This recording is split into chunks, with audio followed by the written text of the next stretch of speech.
안녕하십니까. 형사전문 정주섭 변호사입니다.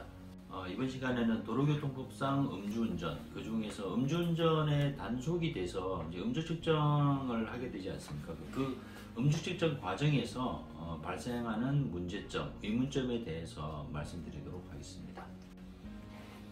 음주 측정은 대부분 하는데 시간을 끌기 위해서 체열을 요청하거나 체열이 더 낫다고 생각하시는 분도 있고 나쁘다고 생각하시는 분도 있는데 그거에 대해서 좀 설명해 주시면 감사하겠습니다.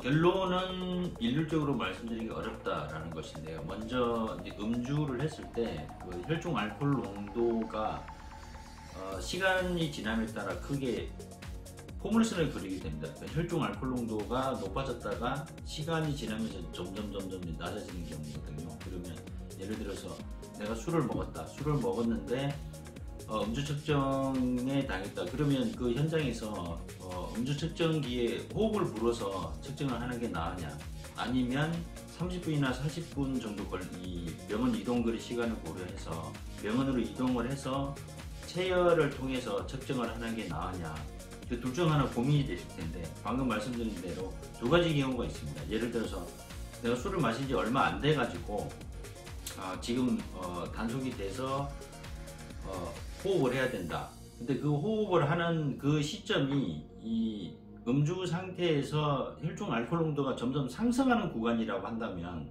지금 음주 측정에 응하고 30분 후에 체열을 한다면 30분 후에는 점점 혈중 알코올 농도가 상승하는 구간이기 때문에 오히려 체열하는 게 더 안 좋을 수가 있죠. 그 반대로 술을 먹은 시점이 상당히 지나가지고 단속 시점이 혈중 알코올 농도가 점점 감소하는 시점이라고 한다면, 지금 당장 음주 측정에 응하는 것보다는 병원으로 이동하는 시간을 고려해서 체열을 하는 게 더 유리할 수 있습니다. 근데 정작 중요한 것은 내가 어떤 구간에 있느냐, 그건 알 수는 없거든요.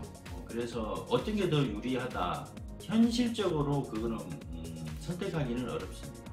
제 결론은 일단 음주 측정은 어떤 게 유리하느냐 그거를 따지시기보다는 일단은 음주 측정을 하시는 게 좋다. 그 자리에서 그냥 하시는 게 제일 낫지 않을까. 요즘에는 가글을 하고 싶다고 하면 가글도 하게 해주고, 시간을 좀 달라고 하면 시간도 어느 정도 주고 있기 때문에 그냥 현장에서 음주 측정 하시는 게 원칙적으로 그게 제일 나으시고, 정 불안하다, 나는 술 먹은 시간이 꽤 오래됐기 때문에 시간을 좀 더 가진 다음에 측정을 하고 싶다라고 하면 현장에서 음주 측정에 응하시는 것보다는 체열을 원해서 병원으로 이동해서 체열을 하는 게 더 유리할 수도 있습니다. 휴식 시간은 얼마 정도 주는 게 합법화되어 있나요? 법적으로 정해진 건 없습니다.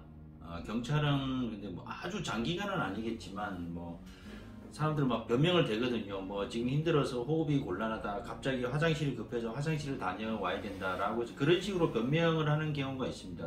될 수 있으면 경찰은 시간을 주거든요. 그렇다고 무한정 줄 수는 없습니다. 만약에 경찰이 그런 사정을 이제 고려를 해서 어느 정도 시간을 주고 측정을 하기 시작하면 그때는 측정에 응해야 되거든요. 요즘에 이제 거부하는 사례가 많기 때문에 경찰이 이제 1차로 음주 측정이 시작되면 이제 경찰 한 명은 음주 측정을 실제로 하게 되고, 또 나머지 한 명은 그 휴대폰으로 동영상 촬영도 하고 시간 측정도 하거든요. 1차에서 음주 측정을 하고 음주 거부를 했다. 그러면 10분간 기다려줍니다. 10분간 기다려주고 한 번 더 음주 측정을 요구를 했는데 이번에 또 거부를 했다. 그러면 음주 측정 거부가 바로 음주 측정 거부가 된다. 예전에는 3회까지 기회를 줬는데 지금은 2회 기회밖에 주지 않습니다. 그리고 이왕 어쨌든 걸렸으니 처분을 기다리는 거긴 한데 줄이고 싶은 마음이 있잖아요. 네.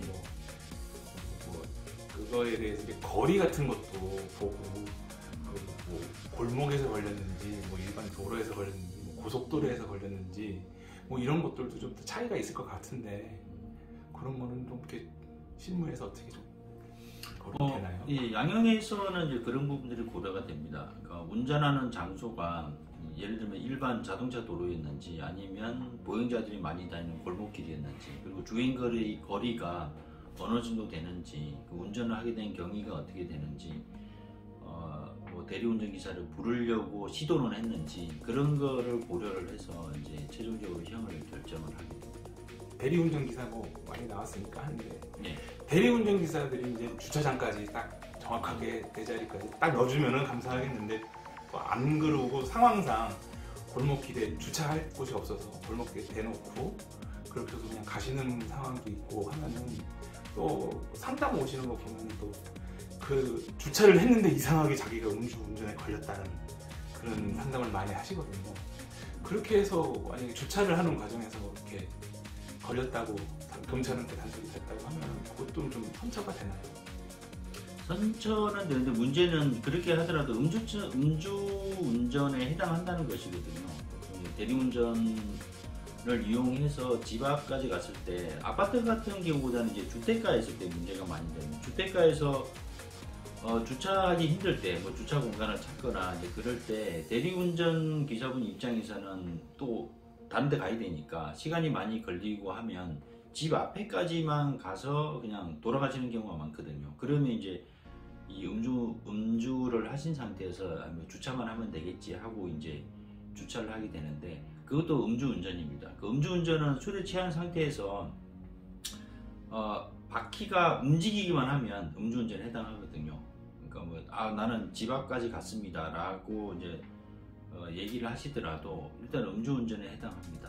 그렇기 때문에 대리운전 기사를 이용을 하셨다 그러면 대리운전 기사분한테 어떻게 해서든지 주차까지 완전히 해줄 수 있도록 그렇게 부탁을 하시는 게 좋습니다.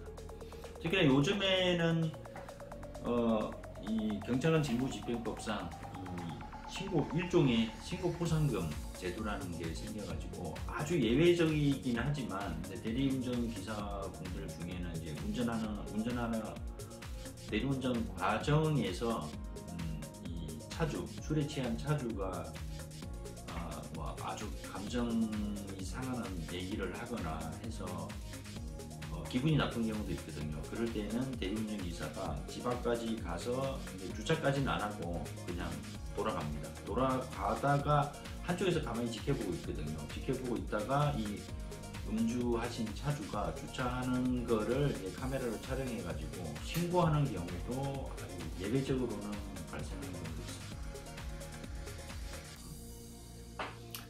자, 더 이상 질문사항은 없으신가요?